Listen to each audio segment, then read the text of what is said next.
حالت احرام میں فوت ہونے والا حاجی تلبیہ پکارتے ہوئے اٹھے گا، لبیک اللہم لبیک لبیک لا شریک لک لبیک ان الحمد والنعمت لک والملک لا شریک لک۔ اہل ایمان کے لیے دوبارہ زندگی خلاف توقع نہیں ہوگی، لہٰذا ان پر خوف اور دہشت کی وہ کیفیت طاری نہیں ہوگی جو کفار اور مشرکین پر ہوگی۔ قبروں سے اٹھتے ہی ہر انسان پر 2 فرشتے مقرر کر دیے جائیں گے جو اسے میدان حشر میں پہنچا دیں گے۔ یاد رہے کہ ملک شام کا علاقہ میدان حشر ہوگا، لوگوں کو اپنی اپنی قبروں سے اٹھ کر وہیں پہنچنا ہوگا۔ کفار میں سے جو لوگ اپنی قبروں سے اندھے اٹھیں گے وہ ٹھوکریں کھاتے گرتے پڑتے وہاں پہنچیں گے۔ جو لوگ چونٹیوں کے جسم میں اٹھیں گے وہ لوگوں کے پاؤں تلے روندے اور کچلے جا رہے ہوں گے، اور جو لوگ سر کے بل اٹھیں گے وہ انتہائی ذلت اور رسوائی کے ساتھ یہ سفر طے کریں گے۔ بعض کافروں کو آگ ہانک کر میدان حشر میں لے جائے گی۔ کافر جہاں کہیں تھک ہار کر رکیں گے آگ بھی رک جائے گی، اور جہاں چلیں گے آگ بھی ان کے ساتھ چلنا شروع کر دے گی۔ اہل ایمان بھی اپنے اپنے عقائد اور اعمال کے مطابق میدان حشر میں پہنچیں گے۔ بعض لوگ پیدل پہنچیں گے، بعض لوگ اونٹوں پر سوار ہوں گے، کسی اونٹ پر 1، کسی اونٹ پر 2، کسی پر 4، حتیٰ کہ 10 آدمی بھی ایک اونٹ پر سوار ہوں گے۔ ساری مخلوق چپ چاپ دم سادے ایک ہی سمت رواں دواں ہوگی، کسی کو اونچی سانس لینے کی بھی مجال نہیں ہوگی۔ ہر آدمی کو احساس ہوگا کہ آج امتحان زندگی کا نتیجہ نکلنے والا ہے۔ جب ساری مخلوق میدان حشر میں پہنچ جائے گی تو اعلان کیا جائے گا، وَامْتَازُوا الْيَوْمَ أَيُّهَا الْمُجْرِمُونَ، مجرموں آج کے روز تم نیک لوگوں سے الگ ہو جاؤ۔ سب لوگ الگ الگ گروہوں میں تقسیم کر دیے جائیں گے۔ سورج کی پرستش کرنے والوں کا گروہ، ستاروں کی پرستش کرنے والوں کا گروہ، آگ کی پرستش کرنے والوں کا گروہ، بتوں کی پرستش کرنے والوں کا گروہ، قبروں کی پرستش کرنے والوں کا گروہ، منافقوں کا گروہ، مرتدوں کا گروہ ایک طرف، اور دوسری طرف ایمانداروں کو ان کے عقائد اور اعمال کے مطابق الگ الگ گروہوں میں تقسیم کیا جائے گا۔ میدان حشر میں لوگ ننگے پاؤں اور ننگے بدن ہوں گے۔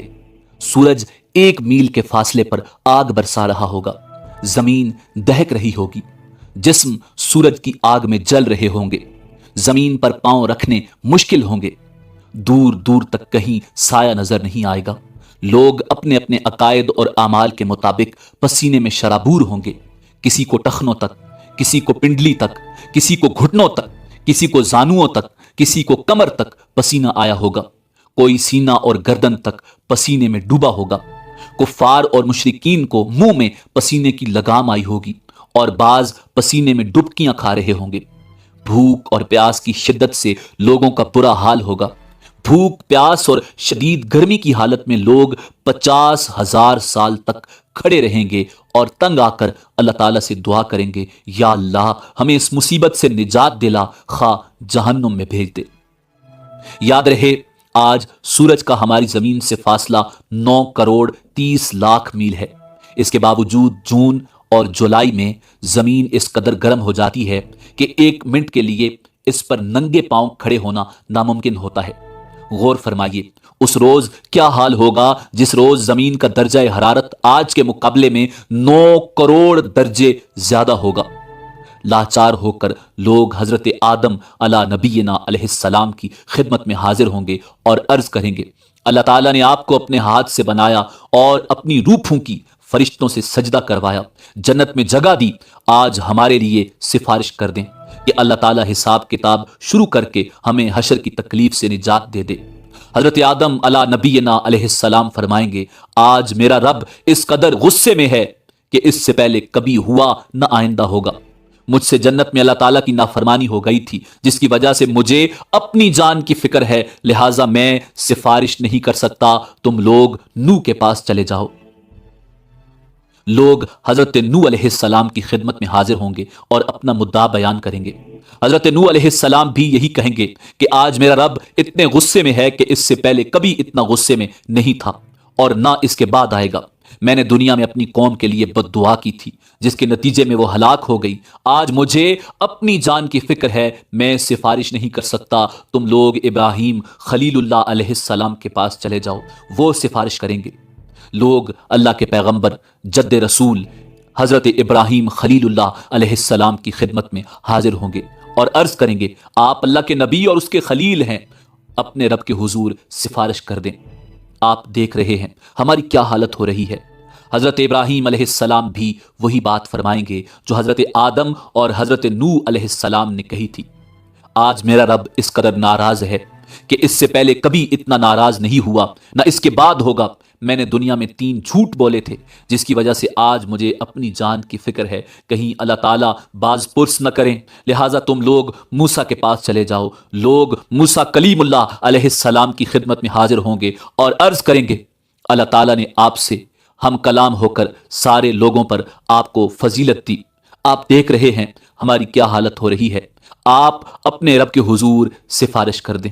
حضرت موسیٰ علیہ نبینا علیہ السلام فرمائیں گے آج تو میرا رب اس قدر غصے میں ہے کہ اس سے پہلے کبھی نہ ہوا اور نہ بعد میں ہوگا۔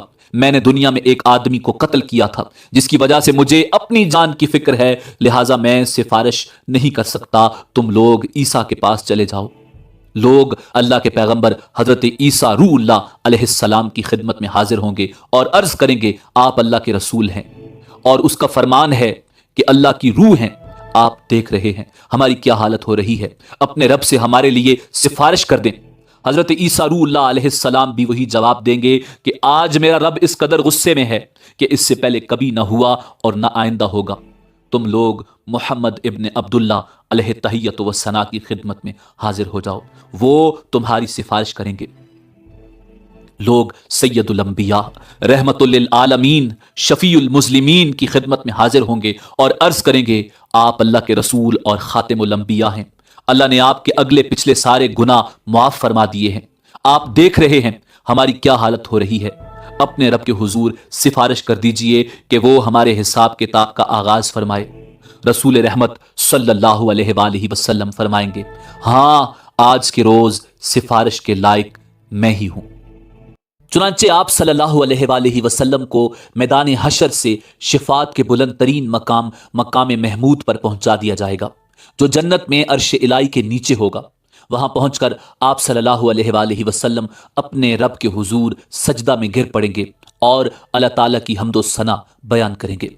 پھر جب اللہ تعالیٰ کا غصہ کم ہوگا تو خالق کائنات ارشاد فرمائے گا اے محمد سر اٹھاؤ اور سوال کرو دیے جاؤ گے، سفارش کرو قبول کی جائے گی۔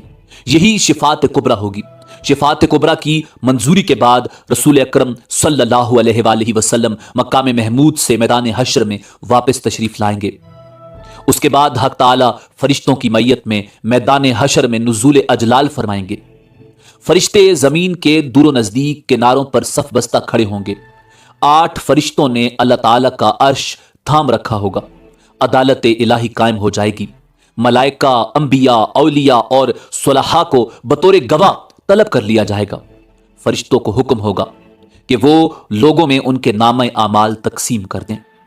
اہل ایمان کو سامنے سے اور دائیں ہاتھ میں نامہ اعمال دیا جائے گا اور کفار و مشرکین کو پشت کی طرف سے بائیں ہاتھ میں نامہ اعمال دیا جائے گا۔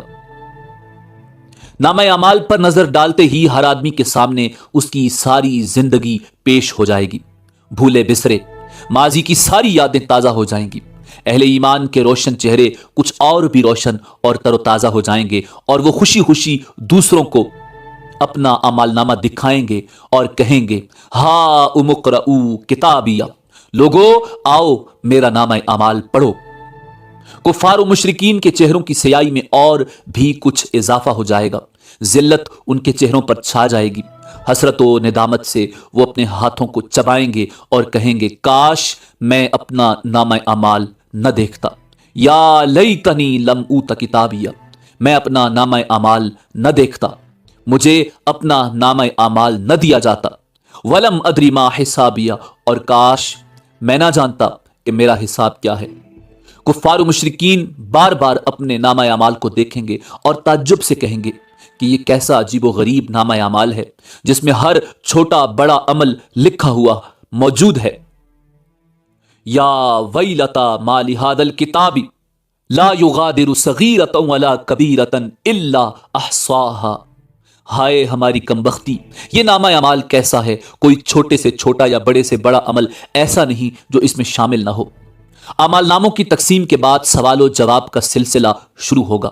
اللہ سبحانہ و تعالی جس سے چاہیں گے بغیر کسی ترجمان کے براہ راست سوال کریں گے۔ سب سے پہلے مشرکوں سے پوچھا جائے گا کہ انہوں نے شرک کیوں کیا۔ مشرک انکار کر دیں گے اور اللہ تعالیٰ کی قسم کھا کر کہیں گے ہم نے تو کبھی شرک نہیں کیا، واللہ ربنا ما کننا مشرکین۔ اللہ تعالیٰ کرامن کاتبین کو گواہی کے لیے بلائیں گے، وہ مشرکوں کے شرک کی گواہی دیں گے، لیکن مشرک پھر انکار کر دیں گے۔ شرک سے بھرپور کرامن کاتبین کا تیار کیا ہوا نامہ اعمال ان کے سامنے رکھ دیا جائے گا۔ مشرک اس سے بھی انکار کر دیں گے۔ پھر اس دور کے انبیاء، علماء اور اولیاء کو گواہی کے لیے بلایا جائے گا تو وہ ان کے شرک کی گواہی دیں گے، لیکن مشرک اس سے بھی انکار کر دیں گے۔ پھر قبر یا مزار کی وہ جگہ جہاں شرک کیا جاتا تھا گواہی کے لیے لائی جائے گی، وہ بھی مشرکوں کے شرک کی گواہی دے گی، لیکن مشرک اس کا بھی انکار کر دیں گے اور اللہ تعالیٰ سے مخاطب ہو کر کہیں گے یا اللہ کیا تو نے اپنے بندوں کو ظلم سے پناہ نہیں دی؟ اللہ تعالیٰ ارشاد فرمائیں گے ہاں میں نے اپنے بندوں کو ظلم سے پناہ دی ہے۔ مشرک کہیں گے آج ہم اپنی ذات کے علاوہ کسی دوسرے کی گواہی کو تسلیم نہیں کریں گے۔ اللہ تعالیٰ ان کی زبانوں پر مہر لگا دیں گے اور ان کے اعضاء کو بولنے کا حکم دیں گے، تب مشرکوں کے اعضاء گواہی دیں گے کہ ہاں واقعی یہ شرک کرتے تھے، اور یوں ان پر جہنم واجب ہو جائے گی۔ مشرک اپنے اعضاء کو لعن طعن کریں گے کہ ہم تو تمہیں جہنم سے بچانے کی کوشش کر رہے تھے۔ جواب میں اعضاء کہیں گے جس اللہ نے تمہیں قوت گویائی عطا فرمائی ہے اس نے ہمیں بولنے کا حکم دیا تھا، ہم کیسے انکار کر سکتے تھے؟ ایک منافق سے اللہ تعالیٰ سوال کریں گے کیا میں نے تجھے دنیا میں عزت، حکومت، اہل و عیال اور مال و دولت نہیں دیا تھا؟ وہ عرض کرے گا کیوں نہیں یا اللہ، سب کچھ دیا تھا۔ اللہ تعالیٰ دوسرا سوال پوچھیں گے کیا تجھے یقین تھا کہ قیامت آئے گی اور اللہ تعالیٰ کے سامنے جواب دہی ہوگی؟ منافق کہے گا ہاں یا رب مجھے یقین تھا، میں نے تیرا کلمہ پڑھا، تیری کتاب پر ایمان لایا، تیرے رسول پر ایمان لایا، نماز پڑھی، روزے رکھے، زکوٰۃ دی۔ منافق اپنی تعریفیں کرنے میں پورا زور بیان صرف کر دے گا۔ اللہ تعالیٰ ارشاد فرمائیں گے اچھا ذرا ٹھہرو، ہم کچھ اور گواہ لاتے ہیں۔ منافق اپنے دل میں سوچے گا کہ میں تو مسلمانوں کے ساتھ مل کر نماز روزہ کرتا رہا، آج میرے خلاف گواہی کون دے گا؟ اللہ تعالیٰ اس کے منہ پر مہر لگا دیں گے اور اس کی ران کو بولنے کا حکم دیں گے، چنانچہ اس کی ران، اس کے بدن کا گوشت، اس کے بدن کی ہڈیاں اور اس کے جسم کا رواں رواں اس کے نفاق کی گواہی دے گا کہ ایک طرف تو یہ نماز روزہ کرتا رہا اور دوسری طرف کفار سے دوستی پر نازاں تھا اور ان کے مفادات کا تحفظ کرتا رہا، مسلمانوں کو دھوکہ دیتا رہا اور ان سے غداری کرتا رہا۔ اللہ تعالیٰ اس پر سخت غضبناک ہوں گے اور اس پر جہنم واجب ہو جائے گی۔ اہل ایمان سے سوال و جواب کا انداز بالکل مختلف ہوگا۔ ایک مومن آدمی کو اللہ تعالیٰ اپنے قریب بلا کر اس پر اپنا دامن رحمت ڈال دیں گے اور سوال کریں گے تو نے فلاں گناہ کیا تھا، تو نے فلاں گناہ کیا تھا؟ مومن عرض کرے گا ہاں یا اللہ کیا تھا۔ اللہ تعالیٰ اس کے ایک ایک گناہ کے بارے میں سوال کریں گے اور وہ اقرار کرتا چلا جائے گا اور سوچے گا کہ اب تو وہ ضرور ہلاک ہو جائے گا۔ آخر میں اللہ تعالیٰ ارشاد فرمائیں گے میں نے تیرے گناہوں پر دنیا میں بھی پردہ ڈالا ہوا تھا اور آج بھی پردہ ڈال رہا ہوں، اور اسے جنت میں بھیج دیا جائے گا۔ افراد کے علاوہ انبیاء اور رسل کی تکذیب کرنے والی اقوام سے بھی سوال و جواب ہوں گے۔ قوم نوح سے سوال ہوگا تم نے پیغمبر کی تکذیب کیوں کی؟ اور وہ حضرت نوح علیہ السلام اور ان کی دعوت کا انکار کریں گے۔ اللہ تعالیٰ حضرت نوح علیہ السلام سے فرمائیں گے نوح اپنے حق میں گواہی لاؤ۔ حضرت نوح علیہ السلام عرض کریں گے میری گواہی امت محمدیہ ہے۔ چنانچہ امت محمدیہ کے علماء، اولیاء اور صلحاء حاضر کیے جائیں گے اور وہ گواہی دیں گے کہ ہاں نوح پیغمبر بنا کر بھیجے گئے تھے اور انہوں نے 950 سال تک حق رسالت ادا کیا۔ قوم نوح کہے گی تم تو ہمارے زمانے میں موجود ہی نہیں تھے، تم یہ گواہی کیسے دے رہے ہو؟ اس پر رسول اکرم صلی اللہ علیہ وآلہ وسلم کو لایا جائے گا اور وہ اپنی امت کی صداقت کی گواہی دیں گے کہ میری امت نے قرآن مجید کی روح سے بالکل سچی گواہی دی ہے۔ رسول اکرم صلی اللہ علیہ وآلہ وسلم کی اس گواہی کے بعد قوم نوح لاجواب ہو جائے گی اور مجرم قرار پا کر جہنم میں ڈال دی جائے گی۔ ایسا ہی معاملہ قوم ہود، قوم صالح، قوم شعیب، قوم لوط اور دوسرے انبیاء کی اقوام کے ساتھ ہوگا۔ جرم ثابت ہونے کے بعد کافر بارگاہ الہی میں درخواست کریں گے، اے ہمارے رب، ہم نے سب کچھ دیکھ اور سن لیا، بس ایک دفعہ ہمیں دنیا میں واپس بھیج دے، ہم ضرور نیک عمل کریں گے۔ ارشاد ہوگا، یہ ممکن نہیں، اب تو تمہیں اپنے کرتوتوں کا ہمیشہ ہمیشہ کے لیے مزہ چکھنا ہوگا۔ کفار دوسری درخواست یہ کریں گے، یا اللہ، ہماری گمراہی کے ذمہ دار ہمارے پیشوا اور لیڈر ہیں، انہیں ہماری نسبت دوہرا عذاب دیا جائے۔ ارشاد ہوگا، تمہارا یہ عذر بھی قابل سماعت نہیں، گمراہ ہونے والوں کو گمراہ ہونے کا عذاب دیا جائے گا اور گمراہ کرنے والوں کو گمراہ کرنے کا عذاب دیا جائے گا۔ اپنی اپنی جگہ تم دونوں ہی مجرم ہو، دونوں کو اپنے اپنے کیے کی سزا ملے گی۔ حشر میں اس قسم کے سوال و جواب کے علاوہ دیگر اعمال کا حساب کتاب بھی ہوگا۔ حقوق اللہ میں سے نماز کا حساب سب سے پہلے ہوگا۔ جو آدمی نماز کے حساب میں کامیاب رہا، انشاءاللہ باقی اعمال میں بھی کامیاب رہے گا، اور جو نماز کے حساب میں ناکام رہا وہ باقی اعمال میں بھی ناکام رہے گا۔ ارشاد نبوی صلی اللہ علیہ وآلہ وسلم ہے، نماز جنت کی کنجی ہے۔ حقوق العباد میں سے سب سے پہلے قتل کا حساب لیا جائے گا، اس کے بعد دوسرے اعمال کا۔ مقتول کو قاتل سے، مظلوم کو ظالم سے، مجبور کو جابر سے، محکوم کو حاکم سے اس کا حق دلوایا جائے گا۔ اللہ تعالیٰ فرمائے گا، میں بادشاہ ہوں اور حقوق دلوانے والا ہوں۔ آج کوئی جہنمی اس وقت تک جہنم میں نہیں جا سکتا جب تک کسی جنتی کو اس کا حق نہ دلوا دوں، اور کوئی جنتی اس وقت تک جنت میں نہیں جا سکتا جب تک کسی جہنمی کو اس کا حق نہ دلوا دوں۔ چھوٹے سے چھوٹے ظلم اور معمولی سے معمولی زیادتی کا حق بھی اللہ تعالیٰ حقدار کو دلوا کر چھوڑیں گے۔ اگر کسی نے پیلو کی ٹہنی کے برابر کسی کا حق غصب کیا ہوگا یا کسی کی بے عزتی کی ہوگی تو اللہ تعالیٰ اس کا بدلہ بھی دلوائیں گے۔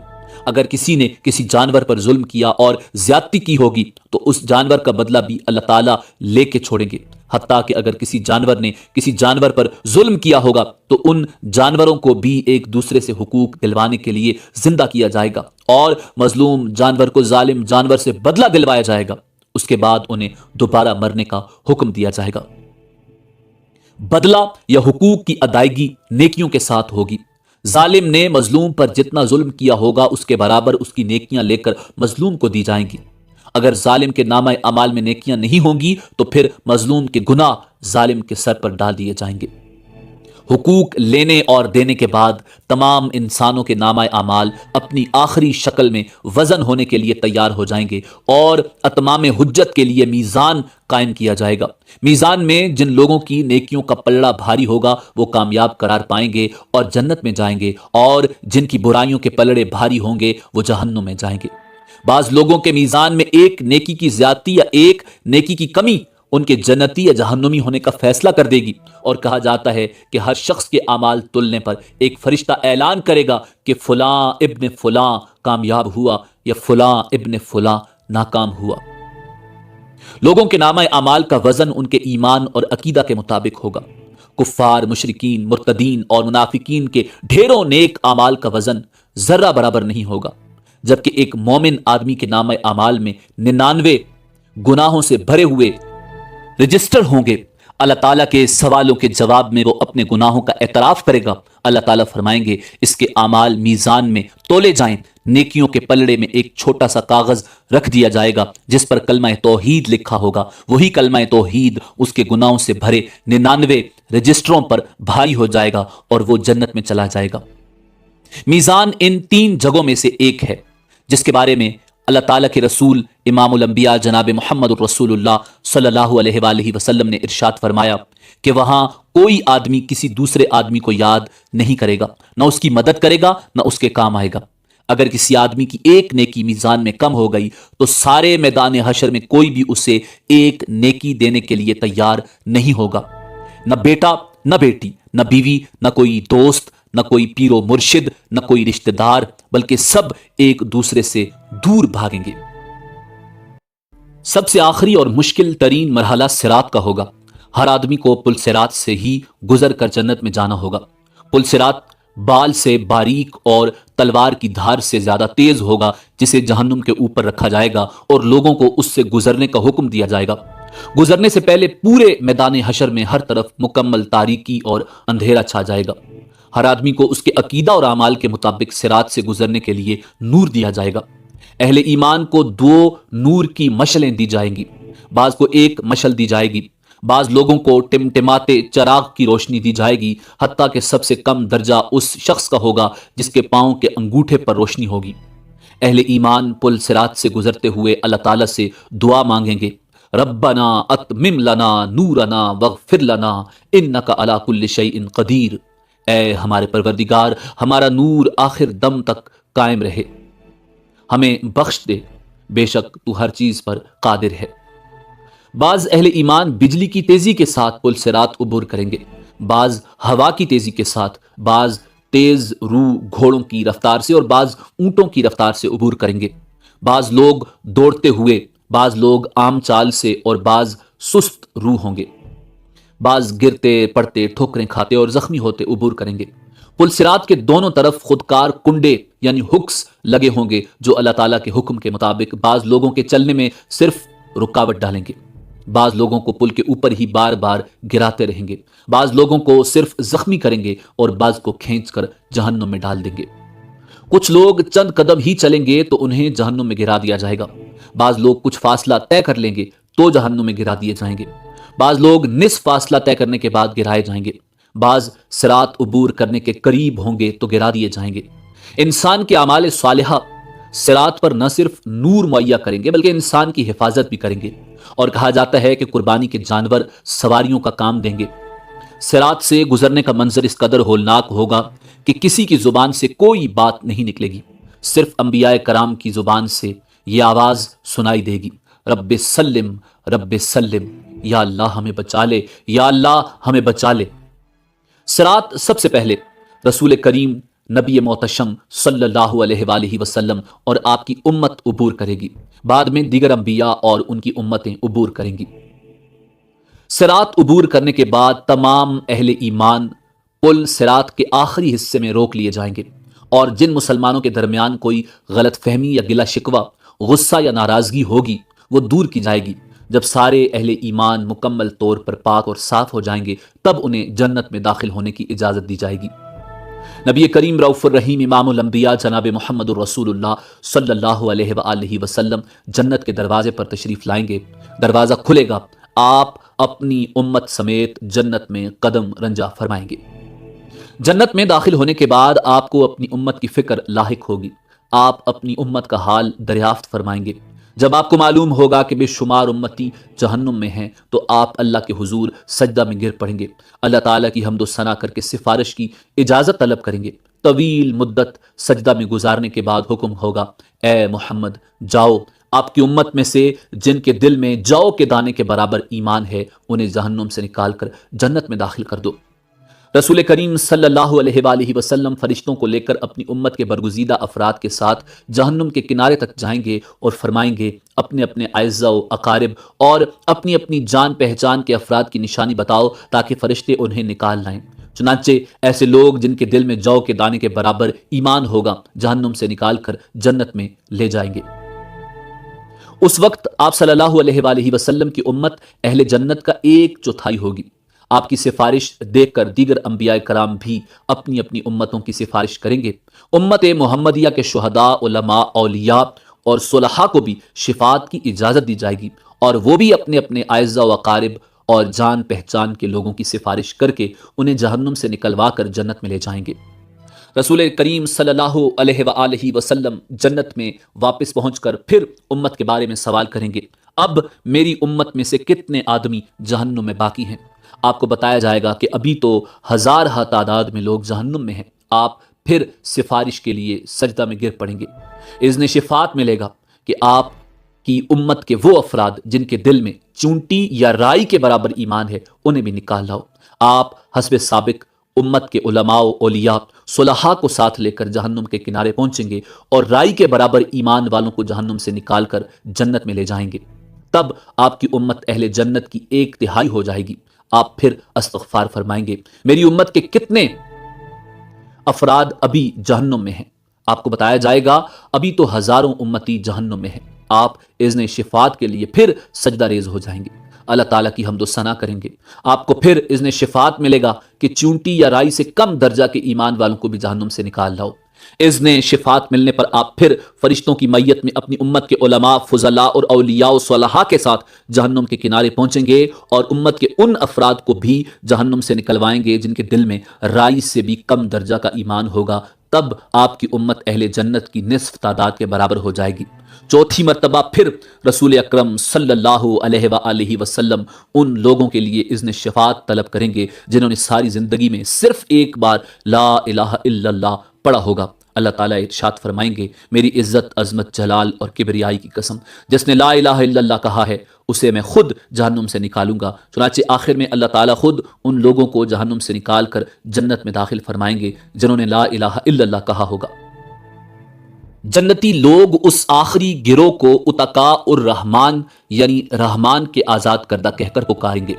شفاعت کا سلسلہ جب مکمل ہو جائے گا اور تمام اہل جنت جنت میں داخل ہو جائیں گے، تب اہل جنت میں اپنی اولادوں اور عزیز و اقارب سے ملنے کا تجسس پیدا ہوگا اور وہ ان کے ملنے اور انہیں دیکھنے کی خواہش کا اظہار کریں گے۔ ارشاد باری تعالیٰ ہوگا کہ اولادوں کو ان کے والدین کے ساتھ ملا دیا جائے۔ چنانچہ تمام اہل جنت کے اہل و عیال کو ایک جگہ اکٹھا کر دیا جائے گا۔ اہل جنت کے جنت میں آباد ہو جانے کے بعد اور اہل جہنم کے جہنم میں پہنچنے کے بعد سب کو آواز دی جائے گی، اے اہل جنت جنت کے کنارے پر آ جاؤ، اے اہل جہنم جہنم کے کنارے پر آ جاؤ۔ دونوں فریق جب کناروں پر پہنچیں گے، ایک سفید مینڈا لایا جائے گا جس کے بارے میں سوال کیا جائے گا، اے اہل جنت، اے اہل جہنم، بتاؤ یہ کون ہے؟ کہیں گے یا اللہ یہ موت ہے۔ اس کے بعد اللہ تعالیٰ اس مینڈے کو ذبح کرنے کا حکم دیں گے۔ مینڈے کو ذبح کرنے کے بعد اعلان کر دیا جائے گا، اے جنت والو، تمہارے لیے ہمیشہ ہمیشہ کے لیے جنت ہے، تمہیں کبھی موت نہیں آئے گی، اور اے جہنم والو، تمہارے لیے ہمیشہ ہمیشہ کی جہنم ہے، تمہیں بھی کبھی موت نہیں آئے گی۔ یہ سن کر جنتی لوگ اس قدر خوش ہوں گے کہ اگر خوشی سے مرنا ممکن ہوتا تو جنتی لوگ خوشی سے مر جاتے۔ جہنمی یہ اعلان سن کر اس قدر مغموم ہوں گے کہ اگر غم سے مرنا ممکن ہوتا تو جہنمی لوگ غم سے مر جاتے۔ آخرت کے شدید مصائب و آلام کے مقابلے میں دنیا کے مصائب و آلام نہ صرف عارضی بلکہ بہت ہی کم تر درجے کے ہیں۔ آخرت کی لازوال اور ابدی نعمتوں کے مقابلے میں دنیا کی نعمتیں بالکل عارضی اور کم تر درجے کی ہیں۔ پس عقل مند لوگ وہی ہیں جو نہ تو دنیا کے مصائب و آلام سے گھبرا کر اللہ اور اس کے رسول کی نافرمانی میں پڑیں اور نہ ہی دنیا کی رنگینیوں کے فریب میں مبتلا ہو کر اللہ اور اس کے رسول کو ناراض کر بیٹھیں، بلکہ دونوں حالتوں میں ان کی نگاہ آخرت کے آنے والے مراحل پر رہے۔ حضور نبی کریم صلی اللہ علیہ وآلہ وسلم سے دریافت کیا گیا، یا رسول اللہ، مومنوں میں سب سے زیادہ عقل مند کون ہے؟ آپ نے ارشاد فرمایا، جو موت کو زیادہ یاد کرتا ہو اور جو موت کے بعد آنے والے وقت کے لیے اچھی طرح تیاری کرتا ہو، وہ سب سے زیادہ عقل مند ہے۔ ناظرین، آخر میں اس بات کی وضاحت ضروری ہے کہ نفخ اولیٰ سے لے کر جنت یا جہنم میں داخل ہونے تک کے تمام واقعات اور مراحل کی ترتیب کا ٹھیک ٹھیک تعین کرنا بہت مشکل ہے۔ اسی امید کے ساتھ اجازت دیجیے کہ آپ کو ہماری ویڈیو پسند آئی ہوگی۔ اللہ رب العزت کے حضور دعا ہے کہ پروردگار عالم ہمیں آخرت کی تیاری کرنے کی توفیق عطا فرمائے۔